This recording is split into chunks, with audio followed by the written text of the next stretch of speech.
bulan kelahiran Engkau ya Bapa. Kami boleh merenungkan betapa kasih-Mu pada kami ya Bapa. Biarlah kami boleh merasakan kasih-Mu ya Bapa. Boleh menyebarkan kebaikan Engkau, kasih Engkau ya Bapa kepada saudara-saudara kami ya Bapa. Terima kasih ya Bapa, kasih-Mu yang berlimpah untuk kami ya Bapa. Biarlah kami ya Bapa boleh menjadi anak-anak yang penuh kasih ya Bapa, yang penuh sukacita ya Bapa. Terima kasih ya Bapa, kami boleh diurapi dengan sebuah puji-pujian ya Bapa yang dibawakan oleh Jelina ya Bapa. Kau urapi dia ya Bapa dalam pelayanannya, dalam pekerjaannya juga ya Bapa. Kau yang sempurnakan ya Bapa. Terima kasih Tuhan, sebentar kami akan mendengarkan firman-Mu ya Bapa. Kau berkati hamba-Mu ya Bapa, pendeta Markus Eva ya Bapa. Kau sembunyikan dia di belakang salib-Mu ya Bapa. Biarlah dia boleh berfirman ya Bapa tentang kebaikan-Mu ya Bapa. Ajak kami ya Bapa untuk duduk berdiam di bawah kaki-Mu ya Bapa. Biarlah firman yang ditaburkan ya Bapa boleh bertumbuh, bahkan boleh berbuah-buah dan bermanfaat. Terima kasih ya Bapa, berfirmanlah Engkau ya Bapa. Kami siap mendengarkan. Terima kasih ya Bapa, kami sudah berjalan untuk syukur. Haleluya. Amin.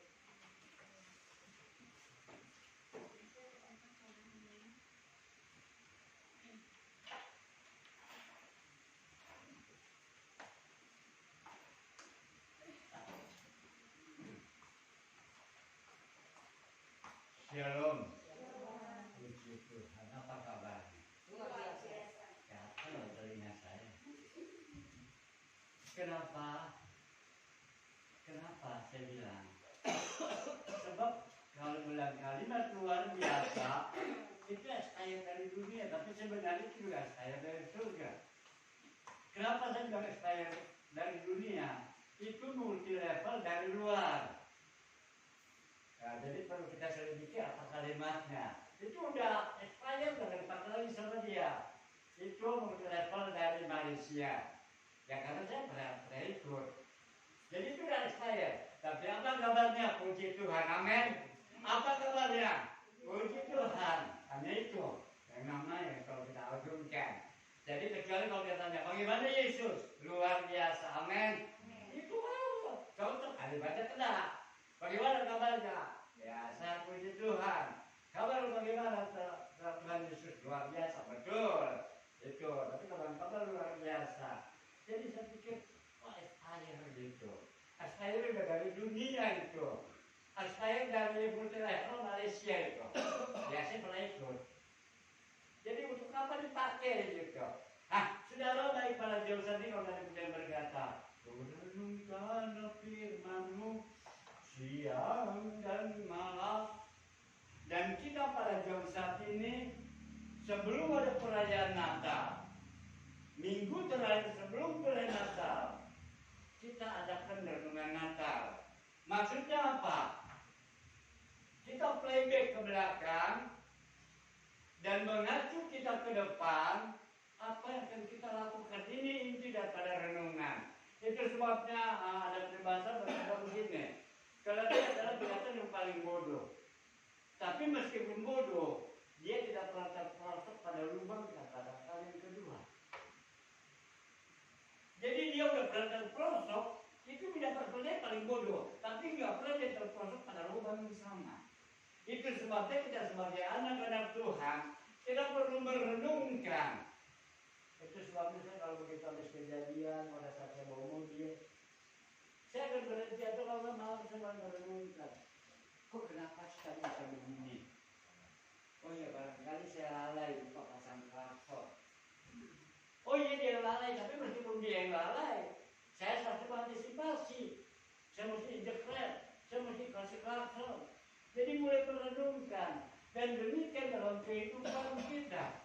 Kita perlu merenungkan dan apa yang akan kita lakukan di kemudian hari.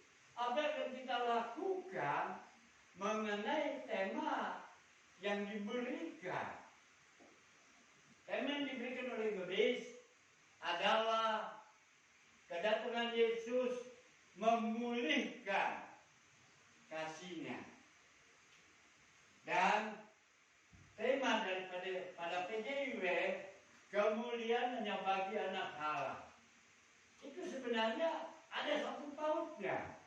Karena ada kasih. Ada kasih. Kita semua mau bekerja untuk Tuhan. Amin.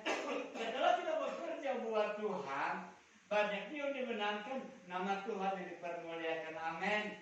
Allah kita yang luar biasa memang. Dia akan apa? Dia mau menyelamatkan setiap jiwa-jiwa. Jadi kalau kita akan diselamatkan, jangan kita egois. Oh iya udah biarin. Yang penting saya ibadah. Yang penting saya berkorban. Puji Tuhan. Tetapi mari semua saudara dan saya sebagai dalam itu dikatakan kita adalah imam. Imam. Dan kalau kita adalah imamat, para imam, maka kita melakukan kehendak Tuhan.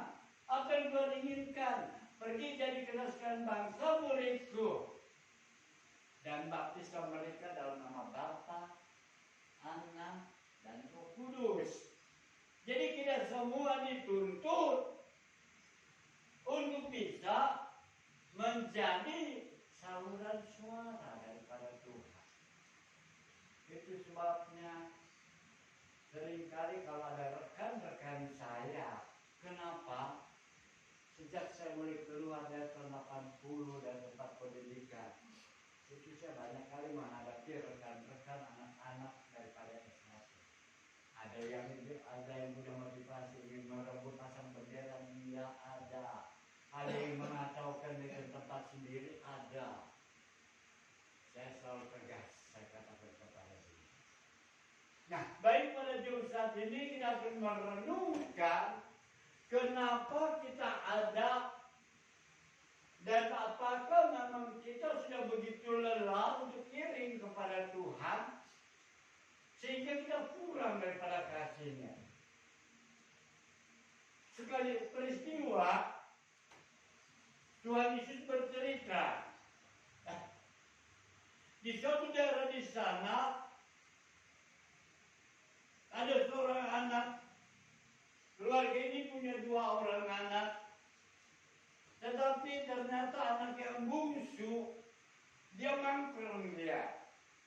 Dia bilang, ayah, berikan aku hartaku supaya aku bisa pergi merantau. Aku nggak mau hidup dikekang oleh ayah. Aku mau belajar mandiri, ayah. Oke, si ayah ini meskipun dia dengan berat hati, dia berpikir anak ini belum cukup dewasa. Anak ini belum mengerti bagaimana rasa asamnya, rasa asam di gunung dan rasa asinnya di laut. Sebenarnya ditahan, tapi karena memaksa, dia belum berpengalaman dalam dunia yang luas ini, ya udah kasihlah. Daripada toh setiap hari dia bikin susah. Setiap hari dia bikin masalah. Setiap hari ada aja untuk menarik perhatian orang tuanya. Oke. Nih, pagi. Lalu si anak ini mulai pergi. Wah, enak dia. Banyak kawan-kawan. Pergi di tempat si A. Ada kawan banyak. Tadi cuma ada kawan 1. Akhirnya banyak. Lalu pergi tempat lain lagi. Banyak lagi kawan 1. Dari kawan 1 banyak. Sebab banyak uang. Itu sebabnya dalam peribahasa berkata, lebih baik kawan 1 punya segudang cara daripada punya segudang kawan lari tunggang-langgang. Sebab uang udah habis, nggak bisa ada diambilin, semua kawan pada lari semua. Jadi kawan itu nggak jamin. Lalu akhirnya si anak ini karena keuangan sudah habis menipis lagi, maka dia mulai pergi. Dan saat itu memang di daerah Timur Tengah ada juga pengembala babi. Kalau di sini seenak, babinya dilepas. Kalau saudara mau pergi daerah Cengkong itu babinya terlepas. Siang malam dia keluar sendiri, cari makan sendiri. Kalau di sana di kandang sama kayak dijaga. Tiap hari dimasakin. Ada masak kangkung pakai cungkil kelapa. Ada masak sayur-sayuran semua lagi direbus dia makan. Ya barangkali saat itu warteg belum ada, sehingga tentu barang-barang bagus. Kalau sekarang barangkali sisa warteg bisa dibawa ke Anda. Lalu si anak ini mulai berpikir, aduh perutku lapar ini. Nggak ada orang yang perhatiin aku.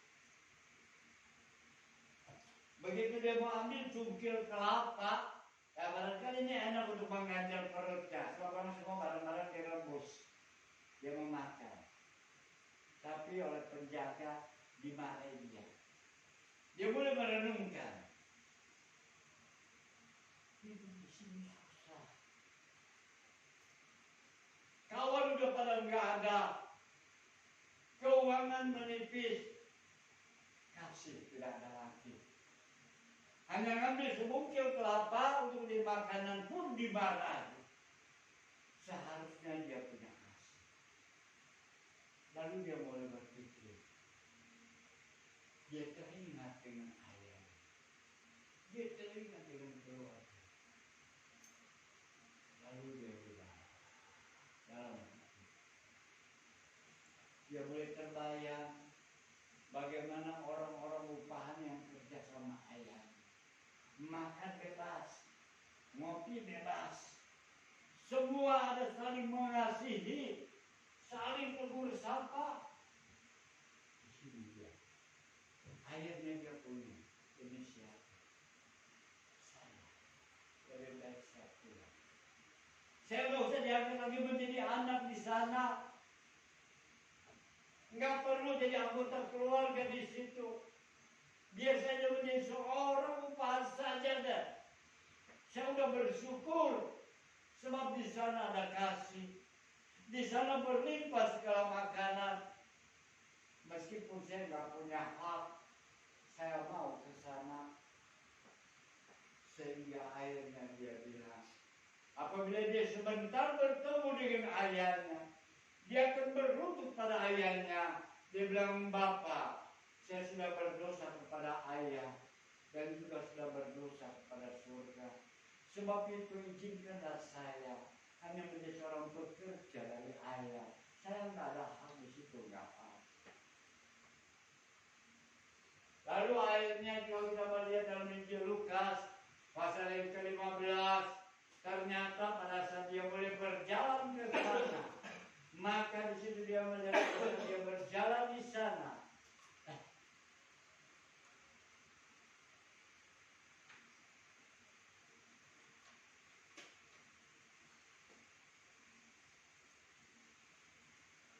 Ayat yang ke-20 berkata, Injil Lukas pasal 15 ke-20 berkata, maka bangkitlah ia dan pergi kepada bapaknya. Ketika ia masih jauh, ayahnya telah melihatnya. Lalu tergeraklah hatinya oleh belas kasihan. Ayahnya itu berlari mendapatkan dia, lalu merangkul dan mencium dia. Jadi ayah ini berinisiatif. Dia hampiri anaknya itu. Dia berlari mendapatkan anaknya yang sudah sekian lama meninggalkan dia, yang sudah lama jauh daripada dia. Sehingga akhirnya dia rangkul anak itu. Maka dia bilang, mari ambil jubah yang terbaik berikan kepada dia.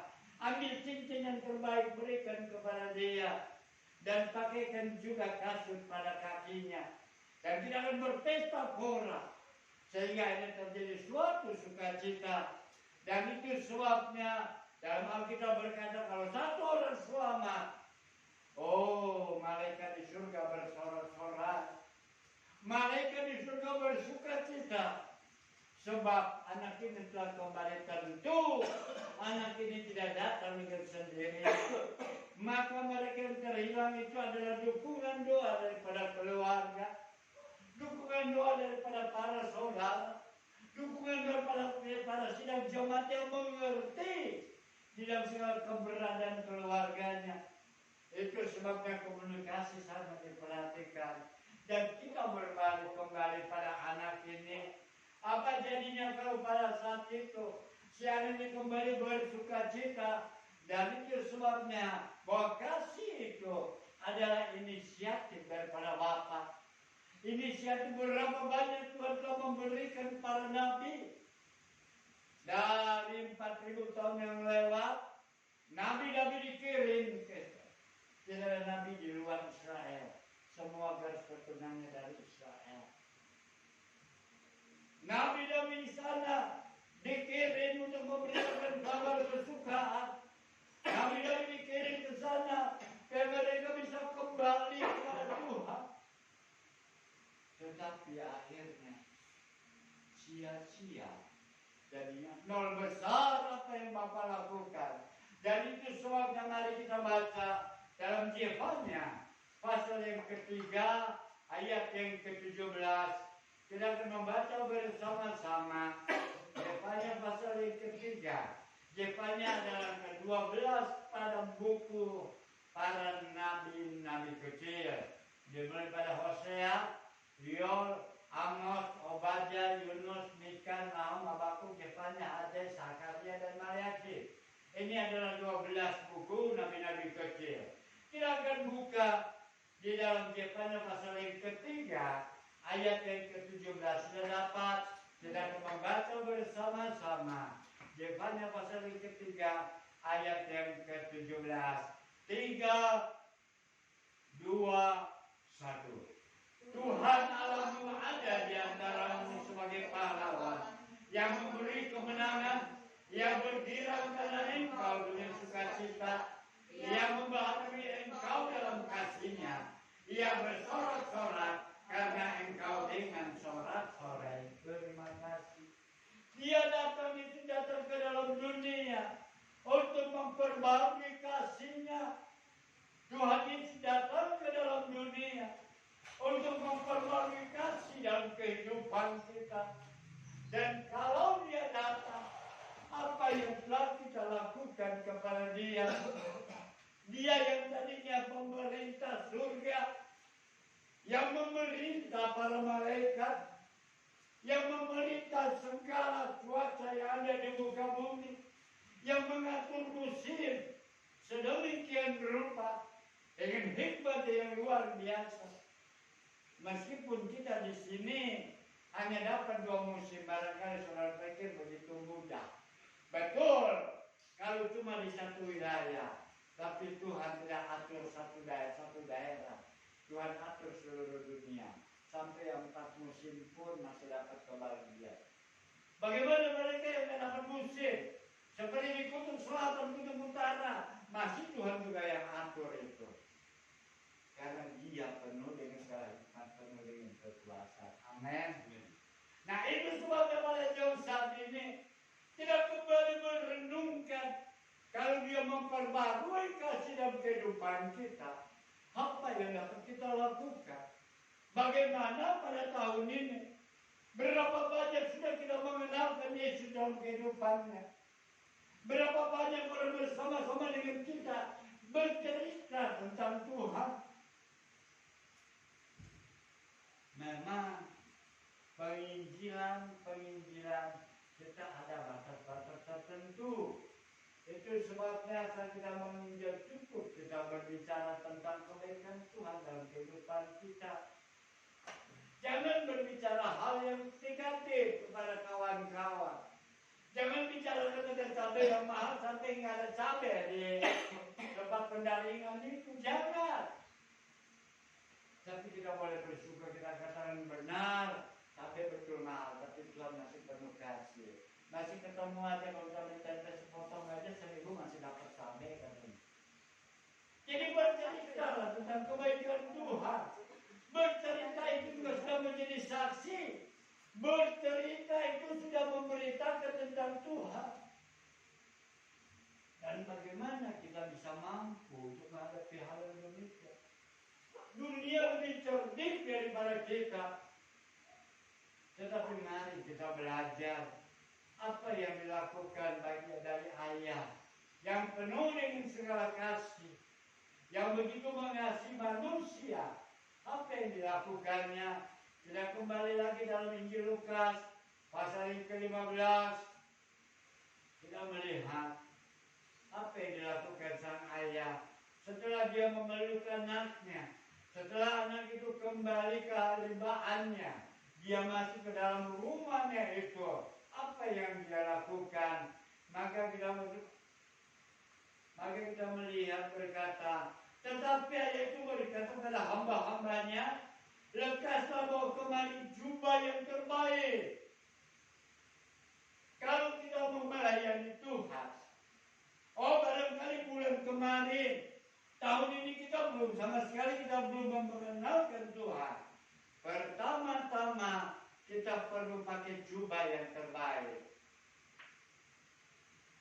Jubah yang terbaik berbicara dalam buku Wahyu dikatakan adalah perbuatan-perbuatan. Amin. Bahkan juga Rasul Paulus juga katakan jubah yang terbaik yaitu baju zirah berbicara tentang keadilan. Jangan keadilannya untuk diri sendiri. Ini kan betul. Buat saya, bagaimana buat yang lain? Keadilan itu semua bisa saling menerima. Jadi, kalau berbicara tentang keadilan, itu juga berbicara dalam rumah tangga. Berbicara juga di dalam memasuki pergumulan dalam rumah tangga pribadi. Sebab dikatakan dalam Alkitab orang yang berdua menikah, mereka menjadi satu. Bagaimana satu? Satu bisa menjadi satu. Tetapi justru masing-masing mengurangi. Si A mengurangi 50% keburukannya. Si B mengurangi 50% juga keburukannya. Menerima baik buruknya si A, menerima baik buruknya si B, berarti bisa menjadi satu, 100%.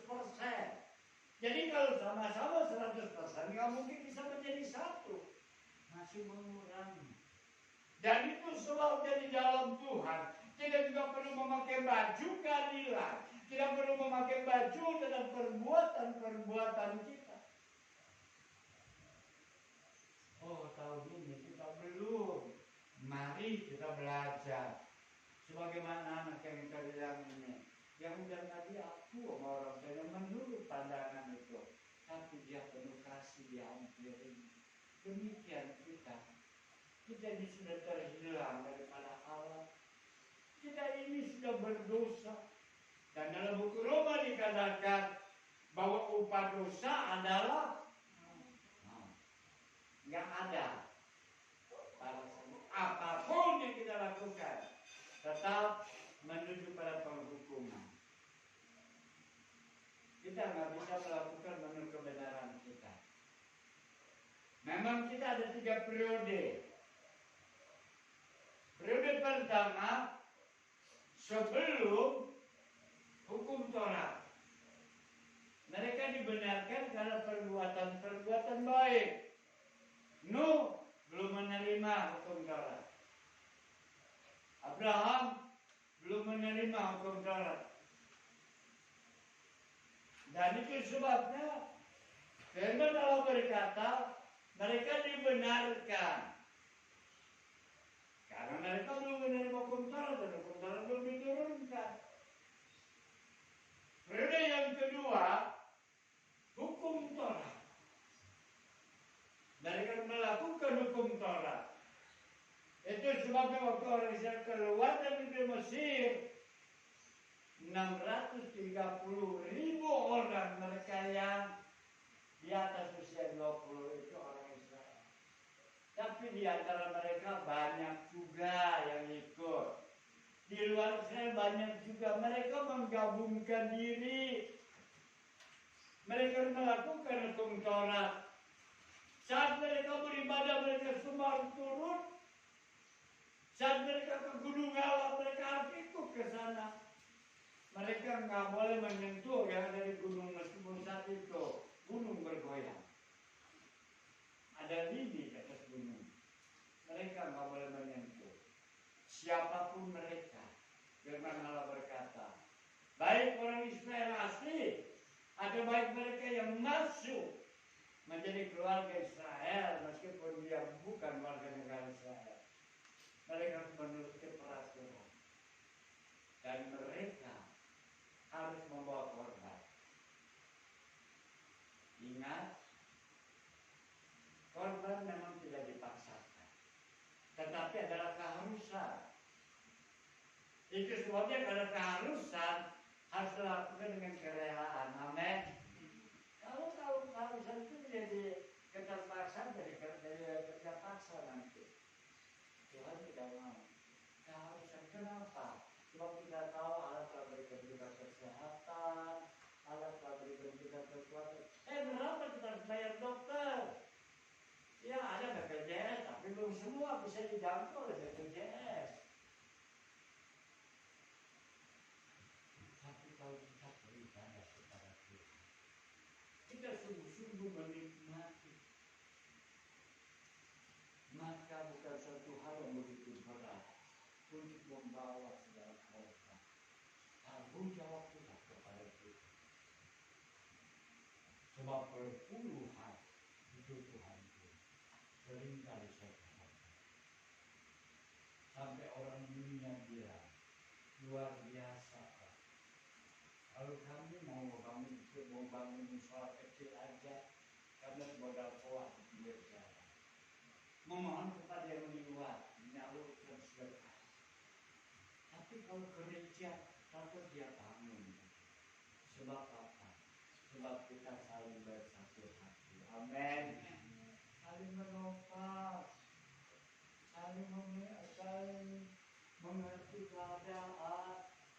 Itu suami kita perlu pakai baju jiran keadilan, perbuatan yang benar, sehingga saat kita memberitakan firman Tuhan, tidak ada yang menjadi ganjalan dalam kehidupan kita. Sebagaimana anak ini, kita juga sudah hilang daripada Tuhan. Tidak ada yang bisa dibenarkan. Dan kalau hukum Taurat tidak berlaku, hanya sampai pada zaman Yohanes Pembaptis, itu sebabnya dia menjadi pembuka untuk berubah hukum Taurat sehingga pada Yesus pada saat Yesus mati disalib. Kemah suci terbagi menjadi 3. Kemah suci itu ada 2 bagian. Ruang kemah suci 2/3, sepertiganya itu adalah ruang maha suci. Dan dalam ruang maha suci ada tabut mesbah ukupan yang selalu mengebul, dan juga ada meja roti unjukan, ada 2 tumpuk, 1 tumpuk 6, 1 tumpuk 6. Dan hanya imam yang boleh masuk. Dan saat imam masuk, kakinya akan diikat dengan tali, ada gemerincing lonceng. Orang sana jaga, masih hidupnya, dia juga tarik-tarik. Kalau orang itu takutnya jatuh, sebab Allah begitu keras. Mereka tidak layak dia bisa mati dalam ruang maha kudus. Dan dalam ruang maha kudus, para imam membawa dosa-dosa. Umat Israel yang membawa korban persembahan.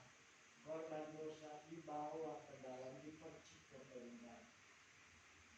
Ada banyak kejadian yang masuk ke dalam, meskipun Alkitab tidak menulis. Tapi waktu kami mempelajari para imam, yaitu dibongkar pada saat Menteri Luhut bin Sarpanjaitan. Jadi sudah adalah hamba Tuhan, juga pendeta, dan dia pada seminar itu di tempat dia masuk pada masih jadi pasal jadi ditarik tadi dari sana, masih hidup. Lalu itu dia bergerak. Tapi kalau dalam mereka semua di depan udah gempar mereka cepat-cepat ke dalam. Dan itu berlaku sampai pada zaman Yohanes Pembaptis. Sehingga pada saat itu disalib, tirai bait Allah yang membelah yang dari 2/3 halaman ruang suci dengan ruang maha suci yang 1/3 terbelah menjadi 2. Orang bisa lihat langsung di dalamnya. Dan itulah ada jalan masuk. Sehingga penulis Ibrani berkata, tidak mungkin hanya dengan darah hewan korban manusia dapat dibenarkan, itu hanya sebagai bayangan. Tapi Yesus sendiri yang masuk menjadi imam, yang menjadi perdamaian. Dan kalau dia datang, maka dia telah memberikan saudara jubah yang terbaik, jubah dengan segala perbuatan-perbuatan kita, jubah suci untuk bisa memberitakan keselamatan yang daripada Tuhan. Amin. Sebab itu mari belajar kita pergunakan jubah yang terbaik. Dan yang kedua, sudah tidak dikatakan pakai kena itu kepadanya dan kena cincin pada jarinya. Cincin pada jarinya.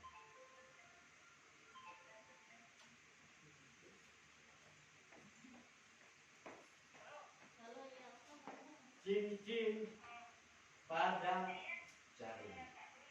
Enggak ngejualan. Di rumah.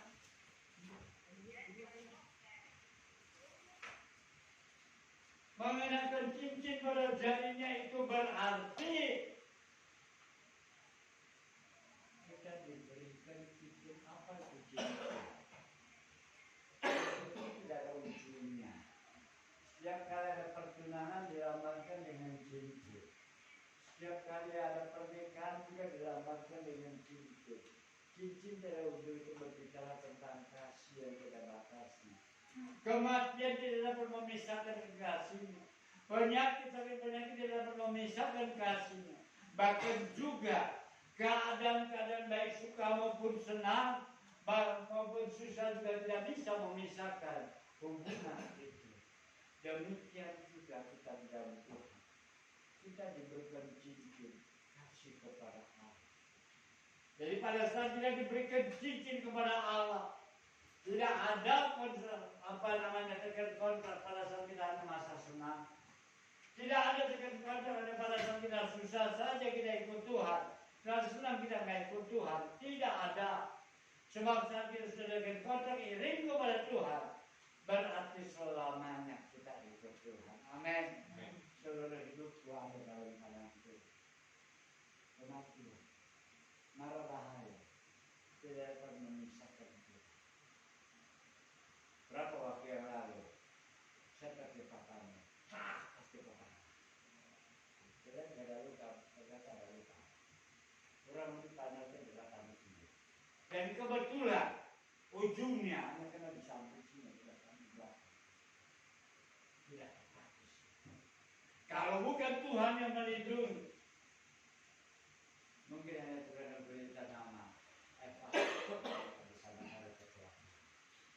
Tapi kalau perlindungan dan itu sebabnya tidak mengasihi kepada Tuhan, saya mengasihi kepada apapun yang terjadi. Dan biarlah semboyan ini juga ada dalam kehidupan saudara dan saya. Kita mempergunakan cincin. Cincin kasih daripada Allah. Sebab apa? Sebab dia datang ke dalam dunia untuk memperbarui kasihnya. Barangkali kita seperti anak yang terhilang. Semua sudah tidak ada kasih. Bahkan juga Rasul Paulus juga tulis pada Timotius yang berkata, kasih sudah tidak ada lagi keadaan dunia pada akhir zaman. Tapi dia tahu itu keadaan. Itu sebabnya dia datang ke dunia untuk memperbarui kasihnya. Dia tinggalkan kemewahannya di surga. Dia tinggalkan di sana, dia bisa atur seluruh cuaca di muka bumi. Dia aturkan para pasukan malaikat. Dia tinggalkan itu menjadi manusia ini. Dia sibuk dari tahun ke tahun, dari hari ke hari, hanya membersihkan tempat kerja ayahnya Yusuf itu tukang furniture. Tiap kali dia menyapu, dibakar di depan, itu yang dia lakukan. Dia nggak pernah berpikir waktu dia di surga dia dilayani. Tapi dengan segala kepapannya karena dia mencintai saudara dan saya. Sebab itu mari kita pergunakan kasih itu. Mari kita sama-sama iring kepada Tuhan. Dan saya yakin dan percaya kalau cincin itu ada dalam kehidupan kita, maka berarti kita tidak akan lagi ada berkata, saya hanya ikut Tuhan dengan sebatas-batas tertentu. Saya hanya mengikut Tuhan. Setelah saya menikah habis sudah. Saya akan mengikut Tuhan. Oke, nanti kalau saya habis masa kerja kontrak saya di kantor, habis saya juga akan habis. Oh, barangkali tempat kerja bisa berbeda, tempat tinggal bisa berbeda, tapi tempat kita untuk beribadah kepada Tuhan, untuk kita datang kepada Tuhan, tetap harus terhubung senantiasa. Amin.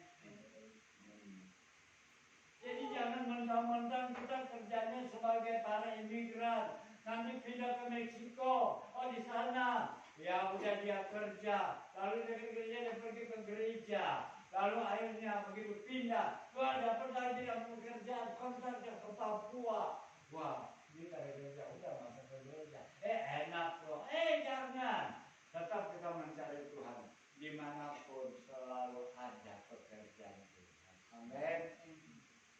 Jadi saya akan pikir begitu. Sebab apa? Sebab kita punya kasih.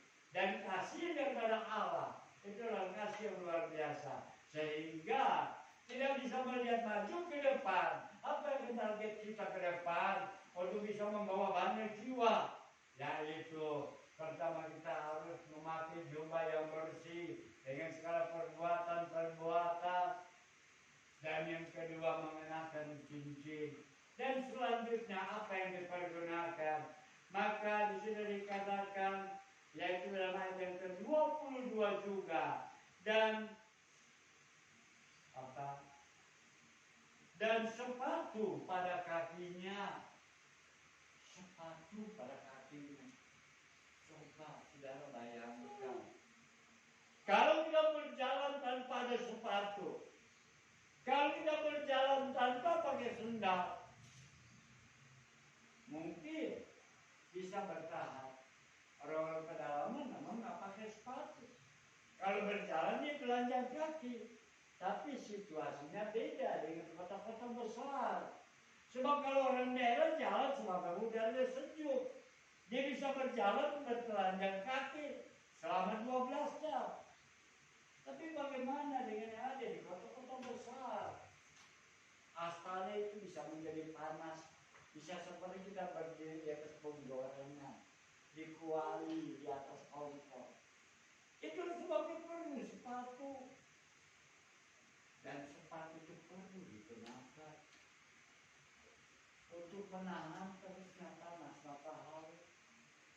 Untuk menahan segala kekerasan-kekerasan dunia ini. Dan kenapa kita sanggup menahan? Sebab kita mempergunakan sepatu. Dan sepatu itu juga diperhitungkan kepada Tuhan. Coba kita baca di dalam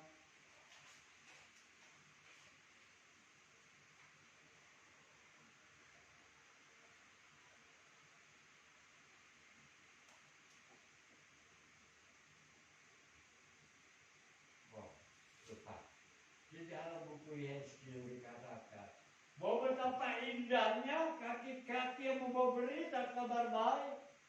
Diperhitungkan langkah-langkah saudara saat kita memberitakan firman Tuhan. Diperhitungkan pekerjaan kita kepada Tuhan. Diperhitungkan pengembaraan kita dari kepada Tuhan. Diperhitungkan saat kita berjalan menjadi seorang musafir untuk memberitakan kabar keselamatan. Luar biasanya lagi, bahwa kalau mereka menang, mereka bisa diselamatkan. Saudara punya hadiah. Bahkan ada juga multi levelnya. Kalau orang yang kita menangkan, dia juga bisa memenangkan jiwa. Kita juga ada. Kata siapa itu? Alkitab nggak menulis, tapi seseorang yang pernah ke sana, tapi sudah ada di sini, menjadi berita, menjadi saksi Tuhan yang sudah pernah ke sana. 2 kali dia ke sana. Saat yang pertama, waktu dia kecelakaan, dia lihat badannya sudah mati, tapi Allah kembali. Dan kali yang kedua, waktu ayahnya mati dan dia ada di Surabaya, saat ayahnya dijemput oleh malaikat, bukan dengan kekerasan, tidak dengan teriakan, dia tidak dapat dari mulut, dia terpecah dan dia ikut ke sana, ke Firdaus ke sana, dia memuji. Jadi itu sebabnya begitu berharganya segala perbuatan kita. Dan kalau pada tahun-tahun kemarin, tahun yang sudah sebentar kita berakhiri, kita nggak ada kerja, mari kita lakukan itu. Jangan kita egois. Sebab apa? Kalau seumpamanya kita masih tutup mulut untuk memberitakan tentang kebenaran daripada Tuhan, Tuhan akan pertanyakan. Tidak ada memang dalam istilahnya siksa kubur. Nggak ditanya siapa nama Tuhan, sebab Tuhan kenal siapa kita yang menjadi miliknya. Amin. Nggak perlu ditanya lagi. Tuhan kenal, kalau dikatakan dia mengenal siapa milik kepunyaannya. Kenapa mesti ditanya lagi? Nggak ada. Cerita seperti itu nggak ada. Tetapi saat orang yang kita ketahui, orang yang kita kenal, tidak kita beritakan kabar keselamatan, dia akan menuding kita di sana. Tuhan lihat, orang yang tidak memberitakan kepada saya tentang keselamatan. Tuhan kau lihat itu dia. Dia tidak memberitakan kepada saya tentang kebenaran. Nah itu sebabnya kita juga nggak ditutup banyak buka Alkitab. Tapi kesaksian, perkataan-perkataan positif, jangan perkataan negatif. Sebab langkah kita juga diperhitungkan oleh Tuhan. Sehingga melalui renungan pada jam saat ini, kita lihat boleh maju ke depan, tidak perlu memakai jubah yang terbaik. Perbuatan-perbuatan, lakukan itu dengan perbuatan-perbuatan terbaik.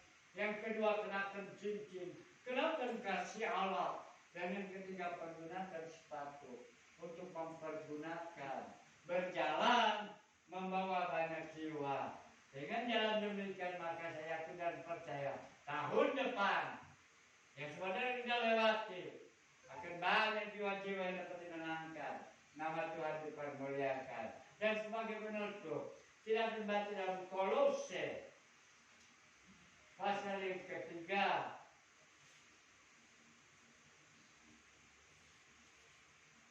Ayat yang ke-17 kita akan membaca bersama-sama. Kita kembali bangkit berdiri. Kolose pasal yang ketiga, ayat yang ke-17. Sudah dapat? Oke, kita membaca 3, 2, 1. Dan segala sesuatu yang kamu lakukan dengan perkataan atau perbuatan, lakukanlah semuanya itu dalam nama Tuhan Yesus Kristus, sambil mengucap syukur oleh Dia kepada Allah Bapa kita. Terima kasih. Apa yang kamu lakukan, baik dengan perkataan, baik dengan perbuatan, mari kita lakukan sambil mengucap syukur. Mengucap syukurnya bagaimana? Sebab Dia telah pelihara kita. Dia telah memberkati kita. Dia telah memberikan kasih-Nya kepada kita. Bahkan kita boleh menikmati kehidupan. Itu sebabnya kita merasakan kasih yang luar biasa. Itu adalah alasan kita mengucap syukur. Dan sehingga dalam segala setiap kesempatan, di mana kita berada? Kita berada di pasar, kita berada di tempat keramaian, kita berada dalam transportasi. Kalau ada orang di dekat kita, kalau dia bisa buka pemikiran kita, mari ajak dia kenalkan Tuhan. Mari bersaksi. Oh iya, kerja di mana, tinggal di mana, bagaimana kehidupan kegiatannya di mana. Lalu dia akan bercerita banyak. Oh, bagaimana dengan ibu? Bagaimana dengan bapak? Biasa puji Tuhan.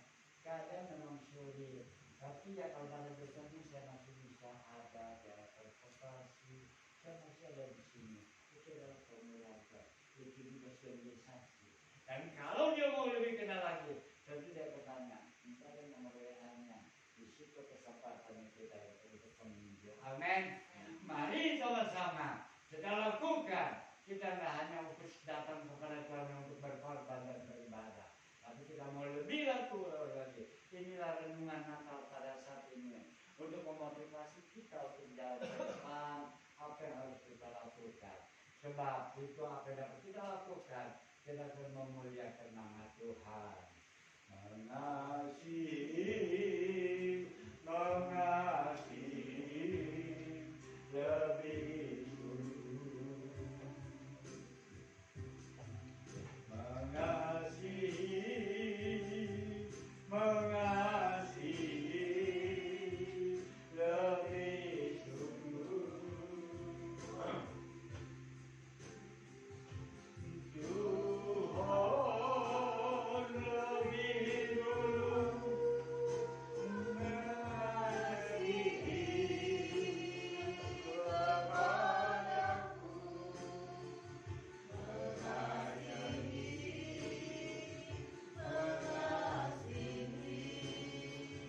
lebih sungguh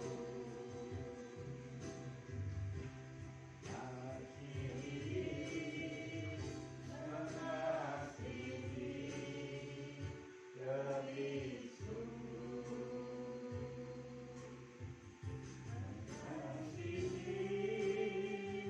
mengasihi, mengasihi lebih sungguh. Tuhan lebih dulu mengasihi kepadaku,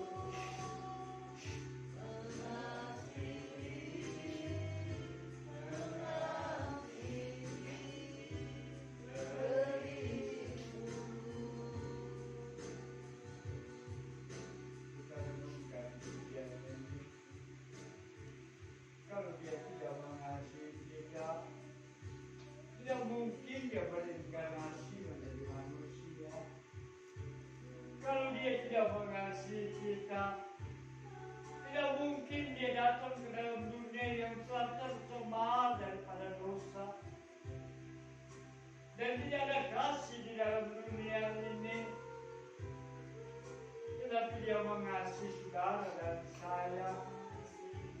Dia tinggalkan harta yang begitu mewah dan megah hanya untuk menyelamatkan saudara dan saya, untuk memperbarui kasihnya.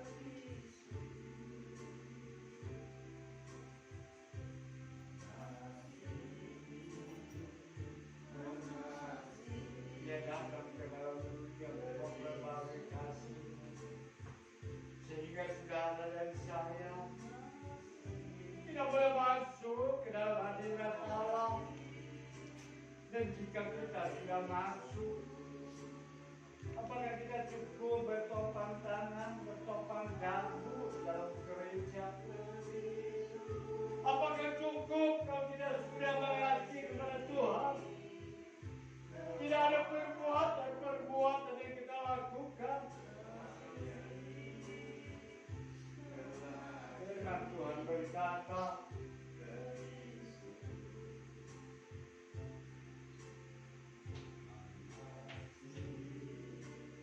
kenakalah mereka jumpa yang terbaik. Kalau kita mau maju ke depan, kalau kita mengasihi Tuhan Yesus, kita juga mengasihi kaum keluarga kita, kita mengasihi para kerabat kita. Maka hal yang utama pergunakan jubah yang terbaik. Sebagai jubah yang terbaik tentang kebenaran, tentang perbuatan baik, tentang keadilan. Itu adalah kehidupan kita.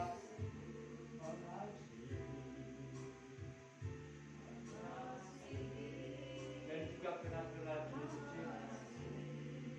Bagaimana kita bisa mengasihi Tuhan?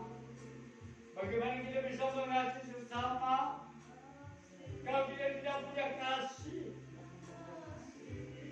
kasih nggak perlu diucapkan dengan perkataan, tapi kasih perlu direalisasi dengan perkataan, dengan perbuatan, direalisasi dengan segala perbuatan.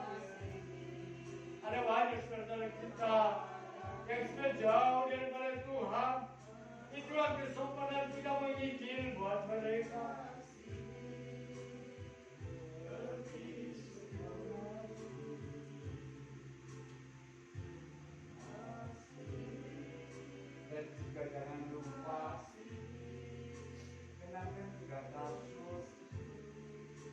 tanpa kita mempergunakan kasut.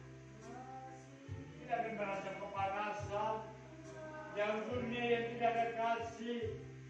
Dalam dunia penuh dengan segala emosionalnya ini. Tapi dengan adanya kasut, kita rela menginjil sampai ke dalam pedalaman. Tidak rela sampai ke bukit-bukit yang tertinggi. Dan firman Allah berkata, betapa indahnya dan eloknya mereka membawa kabar baik kepada semua orang.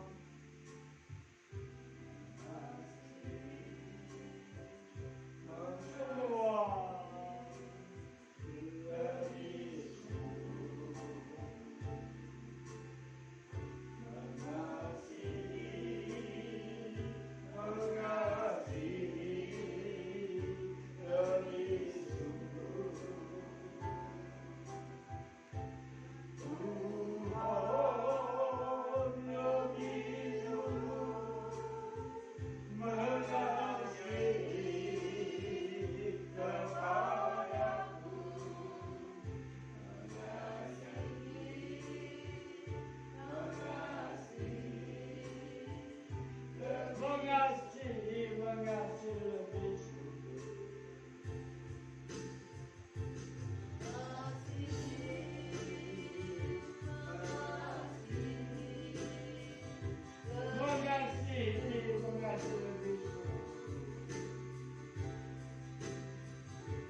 terima kasih Bapa. Dan mari Bapa juga pada jam saat ini ya Bapa.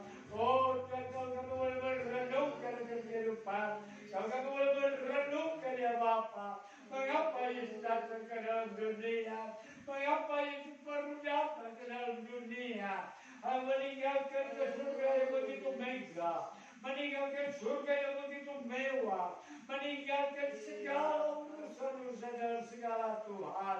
Apa yang Tuhan telah mengatur demikian rupa para malaikat, tapi Tuhan menghamparkan dirinya hanya untuk menyelamatkan kami. Mari ya Bapa, pada saat ini Bapa, karena begitu banyak Allah lakukan dalam kehidupan kami. Mari ya Bapa, ajar kami Bapa, dan kami juga bisa membawa banyak jiwa, kemudian mempergunakan segala perlengkapan senjata Allah yang terdapat dalam buku Injil. Terima kasih Bapa atas segala pimpinan dan bimbingan. Dan Tuhan juga pada jauh saat ini Bapa, kemudian merenungkan pada hati Natal kedatangan Tuhan. Dan Tuhan tolong kami semua, berikan kami kemampuan Bapa, berikan kami keberanian ya Bapa, untuk bersaksi, memenangkan banyak jiwa, menyelamatkan setiap orang karena kasih anugerah daripadamu.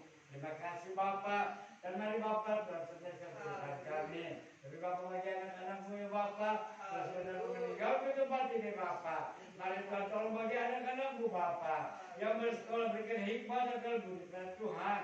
Cukupkan dalam biaya pendidikannya. Yang bekerja Tuhan berikan kesukaan dalam pekerjaannya ya Bapak. Baik mereka kerja di kantor swasta, kantor pemerintahan. Jadi karena mereka Nehemia pada akhir zaman, di atas semuanya nama Tuhan dipermuliakan.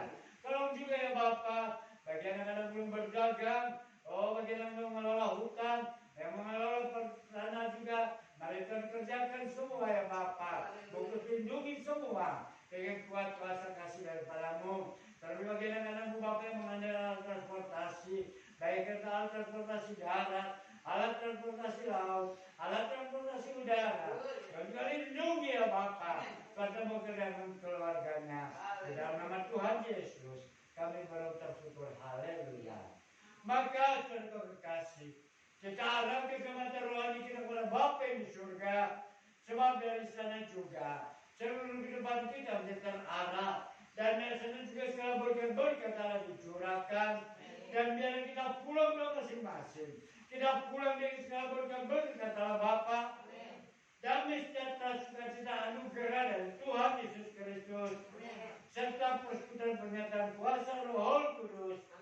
Menyertai seluruh kehidupan kita. Mulai pada jam saat ini sampai kepada Tuhan kali kedua di awan-awan sana. Bapa terima kasih.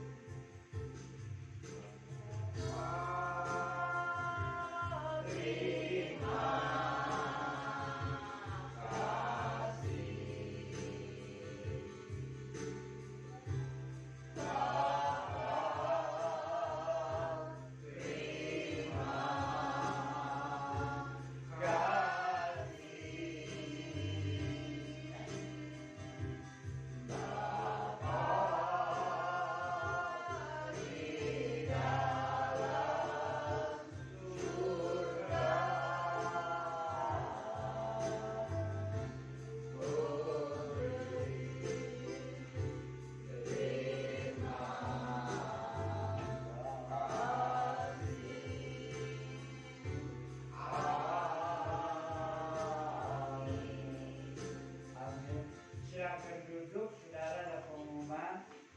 Kalau sebentar sore di kampus tidak beribadah dan minggu depan